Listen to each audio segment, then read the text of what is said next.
Senator Joel Villanueva, safe na ba tayo dyan?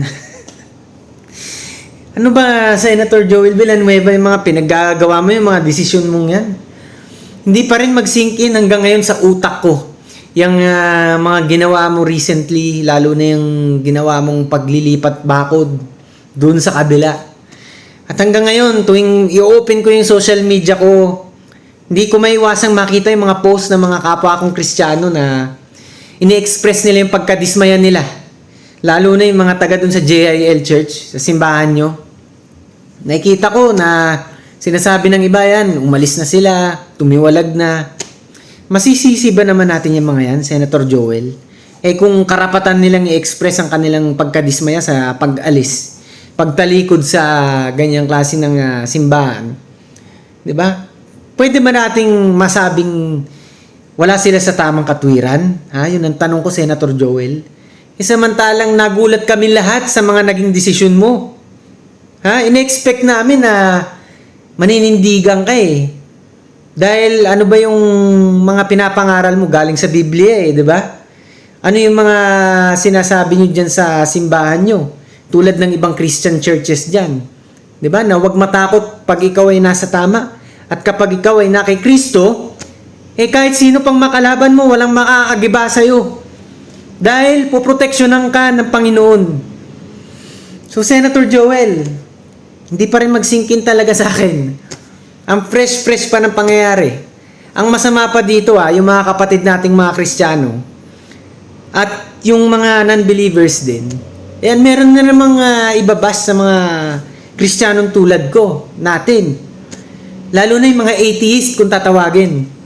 Meron na naman silang ibabato. Sabihin nila, ito yung isang example. Si Senator Joel, di ba? Nakakalungkot lang na dapat inaangat natin ang ating standards. At isinishare natin dapat ang Word of God. At isinasabuhay dapat natin yung mga pinipreach tuwing may service dyan. Paglinggo. Pero hindi ko maiwasang tuloy marinig. Sinasabi ng iba ngayon na, yun nga, practice what you preach. Kung ano ang sinasabi nyo sa mga services, dapat ganun din ang magiging desisyon nyo sa totoong buhay. Hindi ka ba tinatamaan, tinatablan, Senator Joel Villanueva? Wala na, nandyan na yan no? Pero alam mo, Senator Joel, ang masasabi ko dyan, opinion ko, nagawa mo man na ganyan, lumipat dun sa kabilang bakod. Pero nakatatak na sa memorya ng sambayan ng Pilipino ang naging desisyon mo na yan. Kumbaga, lumipas man ng 1 taon, 2 taon, 10 years, 20 years, 50 years. At kahit sa mga kapwa kong Kristiyano, wala pa akong narinig sa kanila nagsabi na tama daw ang ginawa mo. Wala pa. Ultimo mga hindi ko kakilala, nagpa-pop out sa feed ko na sinasabi na, yan nga, hindi nila nagustuhan yung move mo na yan. At masama pa nga doon tumiwalag. So, kabawasan yan sa church mo. Pero kabawasan din yan sa Kristyanismo kasi yan, may ibabato na naman sa ating relihiyon, yung mga non-believers. Sabihin nila, baka mga hipokrito kayo, ganyan.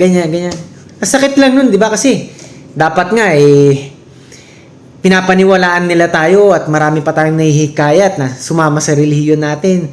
At marami pang mga souls ang masave at maniwala sa Panginoong Kristo. Pero sa palagay ko, sa nabalitaan nilang ito, palagay ko magkakaroon to ng negative effect sa relihiyon natin. So, Senator Joel, ewan ko, sana mahimasmasan ka. Pero nandyan na yan, nagawa mo na yan. Yan lang ang masasabi ko. Hindi ko lang alam kung ano mangyayari sa political career mo. Kung ano mga next stages na mangyayari dyan sa karera mo, sa mga susunod na pagtakbo mo. Sa sambayan ng Pilipino naman, hindi pa tapos ang laban mga kanoypi. Kahit na yan, lumipat bakod itong si Senator Joel, nandyan pa rin ang mga senador na talagang loyal sa mga Pilipino, hindi sa Malacanang. Tulad nila Senator Bongo, Senator Marcoleta, at ng iba pang mga Duterte allies na patuloy na lalaban hanggang mapanagot nila ang may sala dyan sa flood control scandal. At yan, patuloy lang silang lalaban na hindi talaga totally makontrol ng executive ang Senado. So hanggang dito muna tayo mga Kanoypi. Basta lagi yung tatandaan, magpakamakabayan kayo lagi. And one day, magiging Singapore din ang Pilipinas.